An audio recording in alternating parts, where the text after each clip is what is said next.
آج جو افسانہ میں آپ کو سنانے جا رہی ہوں اس کا نام ہے مسرت نگر۔ نثار ہر روز قبرستان کا ایک چکر ضرور لگاتا تھا۔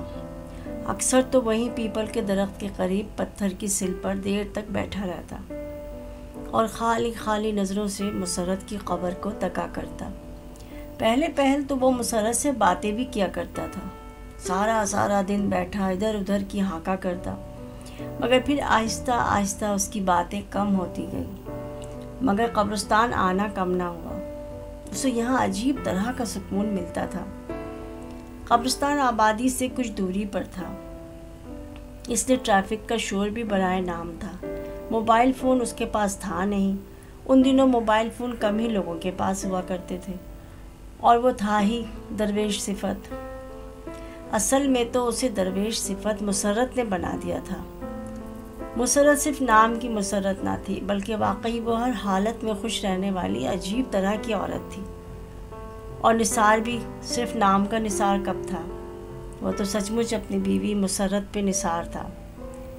اپنے والد کے ترکے کے پیسوں سے نثار نے ایک چھوٹا سا گھر بنوایا تھا، آبادی سے کافی دور، صاف ستھرا، انتہائی پرسکون۔ مگر پریشانی کی بات یہ تھی کہ قریب میں کوئی بازار تھا نہ ہی دکان، ہر چیز لینے شہر جانا پڑتا تھا۔ ایسے میں اکثر نثار اپنی دکان سے کچھ لانا بھول جاتا تو سوچتا آج تو مسرت ضرور لڑ پڑے گی، مگر مجال ہے جو مسرت کی پیشانی پہ بل بھی پڑتے یا وہ کوئی شکوہ کرتی، بلکہ وہ فوراً کوئی نہ کوئی حل نکال لیتی تھی۔ اس نے گھر کے پچھواڑے اچھا خاصا کچن گارڈن بنا رکھا تھا، ہرا دھنیا، پودینہ، ٹماٹر، ہری مرچ، پیاز، ادرک، سبھی کچھ گھر کی کیاری سے دستیاب ہو جاتا۔ اور تو اور اس نے تورئی اور کریلے کی بیلیں بھی چھت پر پھیلا رکھی تھیں۔ مسرت کو صفائی کا خب تھا، گھر کو شیشے کی طرح چمکا کر رکھتی، اس کی پسند کے کھانے بناتی اور فارغ وقت میں زین اور کھدر کے تھیلے بنا کر ان پر اون سے پھول بوٹے بنایا کرتی تھی۔ مسرت کی ذاتی کمائی تھی یہ۔ نثار کی دکان پر اس کے تھیلے بک جاتے تو وہ پیسے لا کر مسرت کے ہاتھ پہ رکھ دیتا۔ مسرت یہ پیسے اپنی کمیٹی کی مد میں جمع کرتی رہتی تھی۔ ایک دن نثار نے مسرت کے ہاتھوں کو اپنے ہاتھوں میں لے کر کہا، کتنی خواہش تھی تمہیں سونے کی چوڑیاں بنا کر دوں، مگر اب کی بار جب کمیٹی کھلے نا، مسرت نے اس کی بات کاٹتے ہوئے کہا، ذرا اچھی نہیں لگتی مجھے سونے کی چوڑیاں، خواہ اتنے پیسے خرچ کرنے، کھلک تو نام کو نہیں ہوتی۔ یہ دیکھو میری کانچ کی چوڑیاں کیسے بجتی ہیں۔ اس نے نثار کی آنکھوں کے سامنے ہاتھ نچا کر دکھایا اور بولی، اب کی بار کمیٹی کھلے گی تو ہم اسکوٹر لیں گے اور روز شام کو اس پارک میں جائیں گے جہاں بچوں کے جھولے ہیں۔ خدا نے ان دونوں کو بچوں کی نعمت سے محروم رکھا تھا، مگر مسرت کی موجودگی میں نثار کو کسی محرومی کا احساس تک نہ ہوتا تھا۔ نہ ہی مسرت کبھی اس کے آگے روتی یا شکوے کرتی۔ دونوں مگن تھے، دونوں خوش تھے اور دونوں شکر گزار تھے۔ ان دنوں نثار سوچا کرتا تھا کہ لوگ خواہ ہی جنت کی تمنا کرتے ہیں، اتنی حسین زندگی اور مسرت کی ہوتے ہوئے بھلا جنت کی خواہش کون کرے۔ نثار کے گنتی کے چند ہی دوست تھے جو اس کو زن مریدی کا تانا دیتے رہتے، مگر دل ہی دل میں اس کی قسمت پہ رشک کیا کرتے تھے۔ ایک دن نثار نے دکان پہ سنا لوگوں سے کہ وہ باتیں کر رہے ہیں کہ کسی مرد نے اپنی بیوی کا گلا کاٹ دیا۔ ارے وہ لرز کے رہ گیا، توبہ توبہ، اتنی نفرت! اپنے شریک کے سفر سے اس قدر نفرت کیسے کر سکتا ہے کوئی؟ پھر اسے اپنی اماں یاد آ گئی۔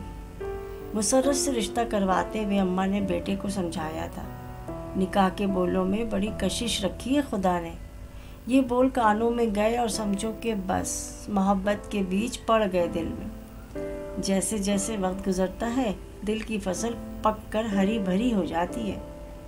اسی بات پر یقین کر کے اس نے اماں کی پسند پر ہاں کر دیا تھا، اور اماں کا کہا حرف بحرف صحیح ثابت ہوا۔ مسرت نے اس کی زندگی کو مسرتوں سے بھر دیا تھا۔ ایک رات نثار کی اچانک آنکھ کھلی تو دیکھا مسرت پیٹ کے درد سے بے حال ہو کر تڑپ رہی ہے۔ بھاگم بھاگ وہ مسرت کو لے کر ہاسپٹل پہنچا۔ चंद घंटों के इंतज़ार के बाद ही डॉक्टर ने उसे बताया कि मुसर्रत के पेट में कोई खामोश ट्यूमर था जो फट पड़ा है, और डॉक्टर ने ये भी कहा कि उसने देर कर दी। और फिर चंद घंटों के अंदर अंदर मुसर्रत उसे छोड़कर इस दार फ़ानी से कूच कर गई। निसार की समझ में ना आया कि क्या करे। उसे रोना तो नहीं आया, हाँ तदफीन के वक्त वो बज़िद हो गया कि मुसर्रत के साथ उसे भी दफन कर दिया जाए। निसार के दोस्तों ने बमुश्किल तमाम उसे काबू किया। वो हैरत से यही कहे जा रहा था कि आखिर इसमें हर्ज ही क्या है। और फिर उसने दोस्तों से पूछा, बताओ मुसर्रत को ऐसा करना चाहिए था? ये पहला शिकवा था जो निसार ने मुसर्रत के बारे में किया।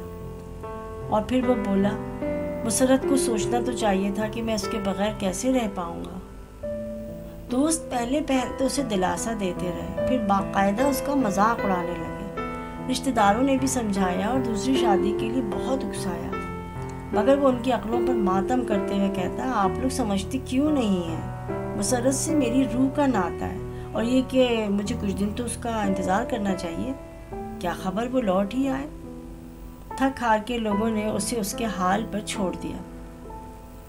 मुसर्रत की कमेटी खुली तो निसार ने सचमुच एक स्कूटर खरीदा, मगर बच्चों के झूले वाले पार्क में जाने की बजाय वो रोज़ कब्रिस्तान चला जाता।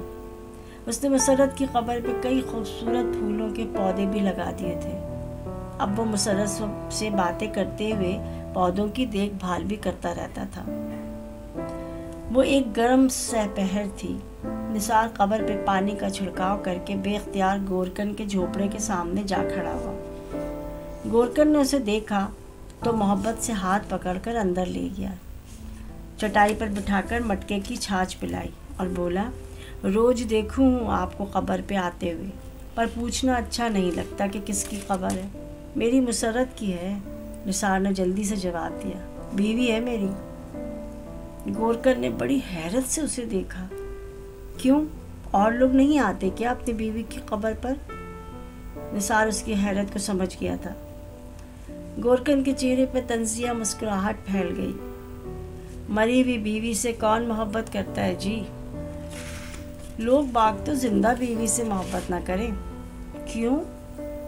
निसार मुजस्सम सवाल बन गया। घर वाली से मोहब्बत कहाँ होती है? क्यों, घर वाली से मोहब्बत क्यों नहीं हो सकती? वो जिरा करने पे आमादा हो गया। बाबूजी, ये मर्द जो होवे ना, ये बड़ा बेचारा होवे। अच्छा, निसार ने हैरत से कहा। हाँ हाँ, गोरकन ने उसे यकीन दिलाया। जिंदा घर वाली से चाहकर भी मोहब्बत न कर सके। अम्मा बहनें नाराज़ हो जावे, यार दोस्त आने दे, लोग बुरा माने, मजाक उड़ावे, जन मुरीद कहवें, लोग मुझे भी पागल कहते हैं। निसार मासूमियत से बोला, लोगों का क्या है जी, खुद पागल होवे पर दूजे को पागल कहवें। गोरकन ने उसकी मिट्टी के कटोरे में मजीद छाछ डालते हुए कहा, क्या किसी मर्द को अपनी बीवी से मोहब्बत नहीं होती? ना जी, होती भी है, पर मुश्किल है बाबूजी। अच्छा, ऐसा कैसे हो सकता है? निसार के दिमाग में तो बस एक ही सवाल चिपक के रह गया था। मोहब्बत के लिए दूरी जो है ना, वो ज़रूरी होवे, थोड़ा फासला होवे। जहाँ दिन रात का साथ हो वहाँ तो झगड़े ही होवे। अच्छा, मोहब्बत नहीं होती तो एक दूसरे की इज़्ज़त कैसे करते हैं? और इज़्ज़त नहीं करते तो देर तक साथ कैसे रह पाते हैं? निसार बड़बड़ाने लगा। कुरान में लिखा है, तुम एक दूसरे का लिबास हो, यानी भरम हो एक दूसरे का, और एक दूसरे की इज़्ज़त का पास रखने वाले हो। तो फिर लोग ऐसा क्यों नहीं कर पाते? और अम्मा जो कहती थी कि निकाह के बोलों में बड़ी बरकत होती है, दिल जुड़ जाते हैं, तो क्या वो बात गलत थी? गलत नहीं थी, पर अब बरकत कहाँ है बाबूजी? किसी चीज़ में बरकत नहीं। गोरकन ने हाथ उठाकर गोया फैसला सुना दिया। निकाह को भी तमाशा बना दिया है। हाँ, सच ही तो कह रहा है, निसार ने सोचा। उसके दोस्त अब ज़्यादातर लतीफ़े मियाँ बीवी की सुनाते हैं। वाकई इस रिश्ते का तमाशा बनाया जा रहा है। اس کی عزت و حرمت ختم کر کے اسے ایک طرح کا کاروبار بنا دیا گیا ہے. اس کی راہ کو مشکل سے مشکل تر بنایا جا رہا ہے. اچھا، کیا عورتیں بھی اپنے شوہروں سے محبت نہیں کرتی؟ کرتی ہیں جی، بعضیں تو بڑی وفاشار ہو گئے، مگر مرد کو سمجھ نہیں آتی عورت کی محبت. ہاں، خدا اپنے بندوں سے ایسی عورت کی بڑی عزت کراتا ہے. امر ہو جاویں ایسی عورتیں. میری مسرت بھی امر ہو جائے گی دیکھنا، کیونکہ وہ بڑی محبت والی عورت تھی. مسرت کا خیال آتے ہی وہ پھر اٹھ کھڑا ہوا اور گورکن کو حیران چھوڑ کر دوبارہ اس کی قبر کی طرف چل پڑا. دن بھر کی شدید گرمی کے بعد قبرستان کے گھنے درختوں کے نیچے سرسراتی ہلکی ہلکی ہوا کے جھونکے اسے بڑا سکون پہنچا رہے تھے. وہ دوبارہ اسی پتھر کی سل پہ بیٹھ گیا. یہ چھاچھ کا اثر تھا یا ہوا کے ہلکی سی ٹھنڈک؟ اس کی آنکھیں بوجھل ہونے لگیں. شام کا ملگجا اندھیرا قبرستان میں پھیل رہا تھا. اچانک اسے لگا مسرت کی قبر ہل رہی ہے. وہ چونک کر دیکھنے لگا اور پھر اچانک اس کی قبر کھلنے لگی. اسے لگا اس کا انتظار ختم ہو گیا، آج مسرت واپس آ جائے گی. اندر سے ایک عورت اس طرح باہر نکلی گویا بڑی دشواری سے باہر آئی، مگر وہ مسرت نہیں تھی. اس نے شوخ رنگوں والا ایک لہنگا سا پہنا تھا اور اس کی اوڑھنی میں لگے شیشے اندھیرے میں چمک رہے تھے. باہر نکل کر عورت نے ایک گہری سانس لی اور اسٹیج کے اداکاروں کی طرح اپنے سینے پہ ہاتھ رکھ کے ذرا سا جھک کر بولی، مجھے آپ کی خاطر باہر بھیجا گیا ہے. تم مسرت کی قبر میں کیا کر رہی ہو؟ نثار نے حیرت سے پوچھا. وہ مسکرائی. اندر بہت ساری مسرتیں ہیں، مگر باہر آنے کی اجازت صرف مجھے ملی ہے. تم کون ہو؟ نثار نے پھر سوال کیا. میں جی سانول کی گھر والی ہوں. کون سانول؟ نثار نے بیزاری سے پوچھا. میرا گھر والا اتنا بڑا نامی گرامی ملا تھا کہ سمندر تک اسے پہچانتا تھا، اور مچھیرا ایسا کہ سمجھو مچھلیاں خود اس کے جال میں پھنسنے کے لیے ترستی ہوں. وہ میرے سر کا سائیں اور اپنے گاؤں کا سردار تھا. تو میں کیا کروں؟ نثار نے چڑھ کر کہا. ایک دن کیا ہوا، سانول کی گھر والی نے نثار کی چڑھ کا نوٹس نہ لیتے ہوئے کہانی سنانا شروع کر دی. اب وہ قبر پہ پیر لٹکا کر بیٹھ گئی تھی. وہ ساون کا موسم تھا. سمندر اپنے جوبن پہ تھا اور آسمان تھا کہ برسے ہی جاتا تھا. سارے مچھیرے سمندر سے لوٹ آئے تھے اور اپنی اپنی کشتیاں ساحل پہ باندھ کر گھروں میں دبکے ہوئے تھے. طوفان ایسا زوروں پہ تھا کہ 15 دن اسی طرح گزر گئے. لوگ بھوک سے بلکنے لگے. 15 دن بہت ہوتے ہیں جی. مچھیرے سمندر سے دور رہتے تو کھاتے کیا، اور سمندر میں جاتے تو جان کا خطرہ. سانول کو اپنی کم اور گاؤں والوں کی زیادہ فکر تھی. ایک دن وہ باہر نکلا اور سب کو جمع کر کے ہمت بندھائی کہ چلو قسمت آزماتے ہیں، نکالو اپنی اپنی کشتیاں. مچھیرے چل پڑے، مگر سمندر کی اونچی اونچی بکھری ہوئی لہروں کو دیکھتے ہی سب کی ہمتیں ٹوٹ گئیں. بولے سانول جیتے جی یوں موت کے منہ میں جانا عقل مندی نہیں. سانول غصے میں آ گیا. بولا میں اب اور گھر میں نہیں بیٹھ سکتا، میں جاؤں گا اپنی قسمت آزمانے. میں اکیلا لڑوں گا اس طوفان سے. میں بڑا روئی، بڑے ہاتھ پاؤں جوڑے، اس کے پیچھے پیچھے بھاگی، مگر وہ نہ مانا. اس نے اپنی کشتی کو دھکا دیا اور سمندر کے طوفان میں اتر گیا. میں اسے آوازیں دیتی رہی، مگر طوفان کے شور میں اسے کیا سنائی دیتا. وہ تو تیز تیز چپو چلاتا اونچی اونچی لہروں میں غائب ہو گیا. ساری رات میں بارش میں بھیگ کر ساحل کے چکر کاٹتی اور سانول سانول پکارتی رہی، مگر وہ نہ آیا. 3 دن گزر گئے. آخر تیسرے دن میری خوشامد کرنے اور پاؤں پڑنے پر اس کے چند رشتہ دار اسے ڈھونڈنے نکلے، مگر سانول کہیں ہوتا تو ملتا نہ. وہ 4تھا دن لگا کہ ساحل پر ایک جہاز آ کر رکا. اس کے ملاح کے ہاتھ میں میرا دوپٹہ تھا. یہ وہی دوپٹہ تھا جو سانول اپنے سر پر پگڑی کی طرح باندھ کر گیا تھا. سارا گاؤں اس ملاح کے گرد جمع ہو گیا. میں بھی دوڑتی بھی وہاں پہنچی. ملاح نے بتایا کہ اس نے کھلے سمندر میں ایک ٹوٹی ہوئی کشتی کے ٹکڑے تیرتے ہوئے دیکھے. और एक टुकड़े पर ये पगड़ी खुली पड़ी थी। गांव वाले तो रोते हुए अपने अपने घरों की तरफ जाने लगे। मैं एक एक को पकड़ती कहती मेरे साथ चलो, सांवल को ढूंढते हैं। मगर वो कह रहे थे सांवल को तूफान निगल गया है, अब तू भी सब्र कर। पर मुझे कहाँ सब्र आता। वो मेरा घर वाला था, मेरे सर का ताज, मेरा साईं, मेरा सरदार। मैं कैसे बुज़दिलों की तरह घर में बैठी रहती। वो सांस लेने को रुकी। निसार हमतन गोश होकर उसकी कहानी सुन रहा था और खूब समझ रहा था कि सांवल की घरवाली पे उस वक्त क्या बीत रही होगी। फिर क्या हुआ? निसार ने तकरीबन भर्राई हुई आवाज़ में पूछा। मैं थी तो उसी बहादुर मल्लाह की औरत।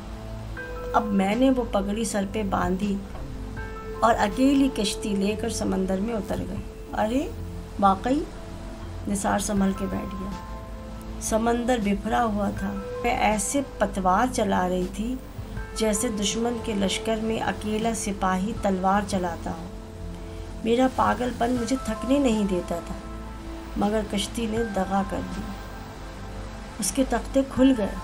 टूटी हुई कश्ती पर मैं बड़ी देर तक हिचकोले खाती और बेरहम तूफ़ान के थपेड़ों से लड़ती रही, मगर फिर जाने लहरों ने मुझे कहाँ ले जाकर पटक दिया, कुछ पता नहीं। मुझे होश आया तो मैं ज़ख्मी थी और नकाहत तो कमज़ोरी से चूर चूर थी, मगर मेरा सांवल मेरे हाथ पांव सहला रहा था, मुझे आवाज़ें दे रहा था। हाँ ये कैसे भाई? निसार एकदम हक्का बक्का हो गया।